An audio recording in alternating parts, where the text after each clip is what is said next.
ప్రపంచంలో ఎక్కువ మంది హిందువులు దర్శించే పుణ్యక్షేత్రాల్లో కలియుగ ప్రత్యక్ష దైవంగా వెలసిన తిరుమల తిరుపతి దేవస్థానం అతి ముఖ్యమైనది. ఇక తిరుమల కొండపై వెలసిన శ్రీ వెంకటేశ్వరుడిని దర్శించుకునేందుకు భక్తులు వివిధ మార్గాల్లో వెళ్తూ ఉంటారు.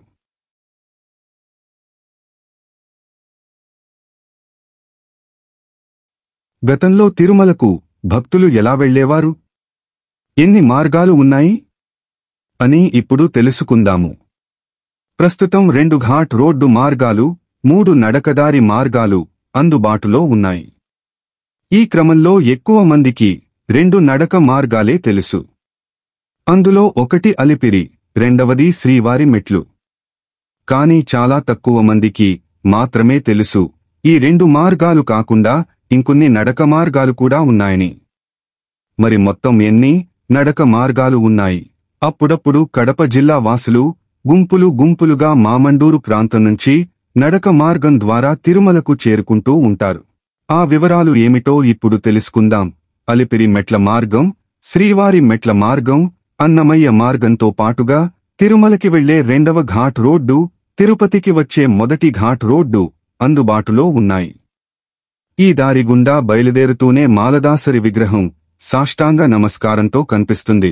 2 అడుగులు వేయగానే పాదాల మండపం లక్ష్మీనారాయణ స్వామి ఆలయం వస్తుంది. తిరుమలకు 7 కొండలు ఉన్నాయనే సంగతి అందరికీ తెలుసు.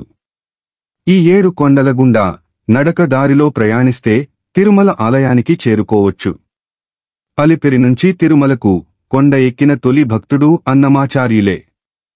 అలిపిరి నుంచి అన్నమాచార్యులు వెళ్లిన దారే తొలినాళ్ల నుంచి గుర్తింపు పొందింది.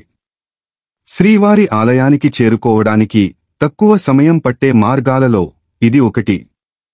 ఈ మార్గమే కాకుండా తిరుమలకు చేరుకునేందుకు అనేక మార్గాలు ఉన్నాయి. అయితే ఆ మార్గాల్లో సౌకర్యాలు అంతంత మాత్రమే. మొదటి మార్గం ఆదిపడి లేదా అలిపిరి.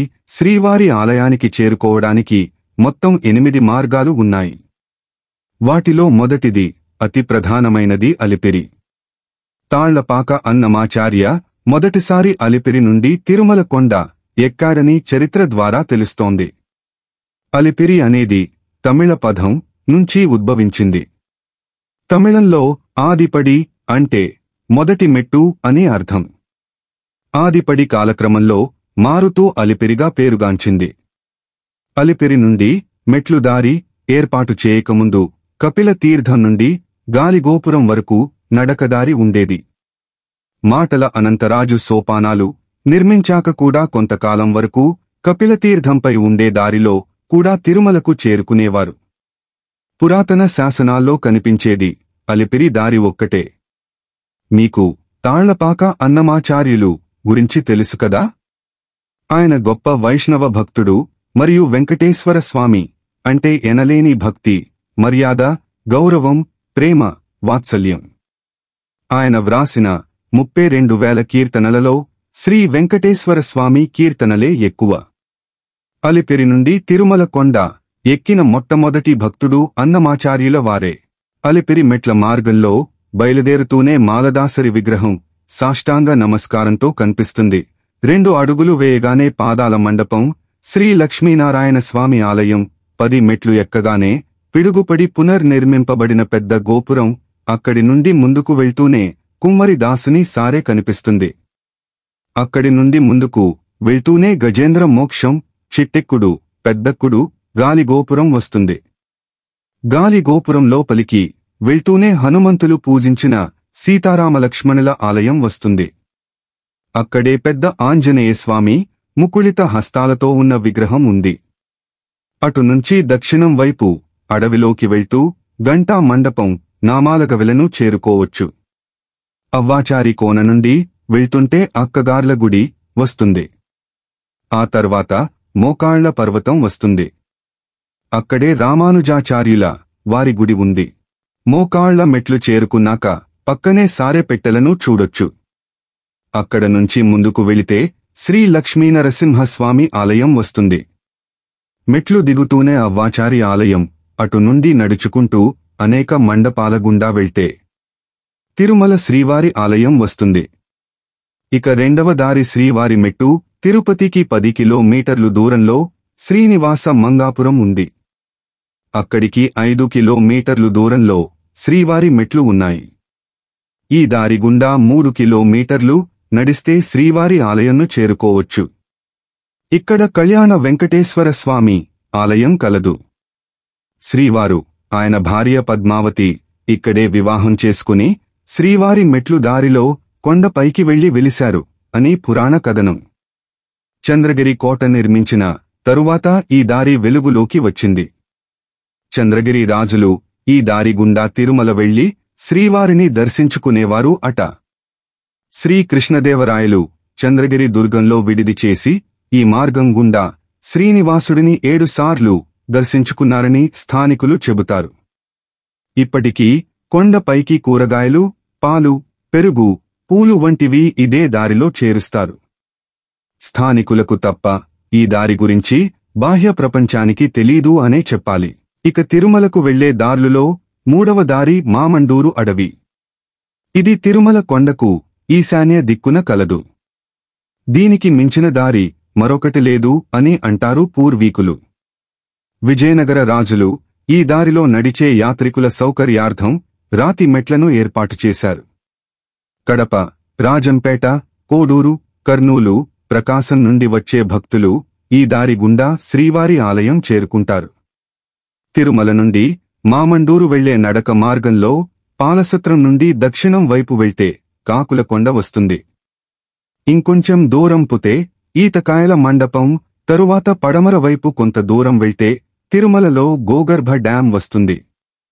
ఈ కాకులకొండ మీదుగా వెళ్తే మామండూరుకి చేరుకోవచ్చు. ఇప్పటికీ అప్పుడప్పుడు రాజంపేట ప్రాంతవాసులు ఈ దారిలో తిరుమల చేరుకుంటారు.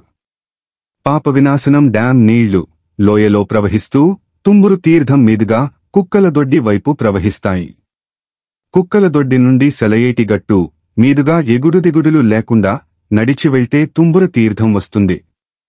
తుంబుర లోయను నిట్టనిలువుగా అధిరోహించి కొంత దూరం కొండపైన నడిచి వస్తే పాప వినాశనం వస్తుంది. ఇక 4వ దారి తిరుమల కొండకు పశ్చిమం దిక్కున కళ్యాణి డ్యాం ఉంది.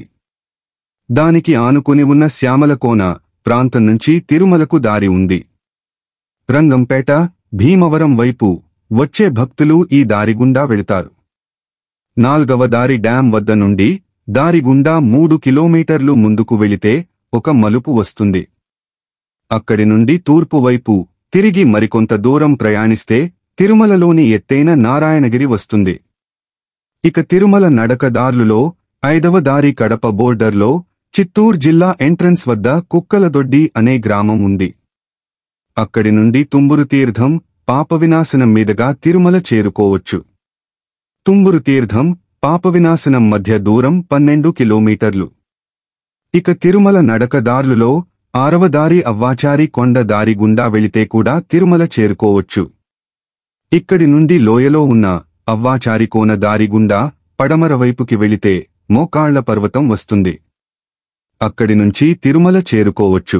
ఇక తిరుమల నడక దారులలో 7వ దారి రేణిగుంట సమీపంలో ఆంజనేయపురం అనే గ్రామం ఉన్నది. అక్కడి నుండి తిరుమల చేరుకోవచ్చు. ఇక తిరుమల నడక దారులలో 8వ దారి ఏనుగుల దారి, అంటే ఏనుగులు ప్రయాణించిన దారి కాబట్టి ఆ పేరు వచ్చింది. తిరుమలలో నిర్మించిన అందమైన మండపాలకు కావలసిన రాతి స్తంభాలను ఏనుగుల గుండా ఈ మార్గానే చేరవేసేవారు. పూర్వం చంద్రగిరి, శ్రీవారి మెట్టు నుండి అవ్వాచారి కోన వరకు దారి ఉండేది. తలకోన నుండి కూడా తిరుమలకు దారి కలదు. జలపాతం వద్ద నుండి నడుచుకుంటూ జెండాపేటు దారిలోకి వస్తే మీరు తిరుమలకు చేరుకున్నట్లే. నడక మార్గం 20 కిలోమీటర్లు. మరి తిరుమల కొండకు తల భాగంలో ఈ కోన ఉంది కాబట్టి దీనికి తలకోన అని పేరు వచ్చింది. నెరభైలు, ఎర్రావారిపాలెం భక్తులు ఈ దారిలోనే అప్పుడప్పుడు తిరుమలకు వస్తుంటారు. అప్పట్లో శ్రీకాళహస్తి నుండి కరకంబాడి, చెన్నాయిగుంట, మంగళం, అక్కారంపల్లి, కపిలతీర్థం వరకు ఒక మార్గం ఉండేది. అదేవిధంగా శ్రీకాళహస్తి నుండి తొండమానుడు, గుడిమల్లం, నీలిసానిపేట, గాజులమండ్యం, కల్లూరు, అత్తూరు, పుత్తూరుల గుండా నారాయణవరం, నాగాలపురానికి మరొక దారి ఉండేది. ఆ రోజుల్లో తిరుపతి తొండమండలంలో ఒక భాగం. ఇక్కడే కళ్యాణ వెంకటేశ్వరుని గుడి ఉంది. నాగులాపురంలో వేదనారాయణ స్వామి ఆలయం ఉంది. ఈ వీడియో కేవలం మీకు విజ్ఞానము కొరకు మాత్రమే చేయబడింది. మరిన్ని ఇలాంటి భక్తి రసమైన వీడియోస్ కోసం చూస్తూ ఉండండి నా ఛానల్ని షణ్ముఖ్ కాలేపు.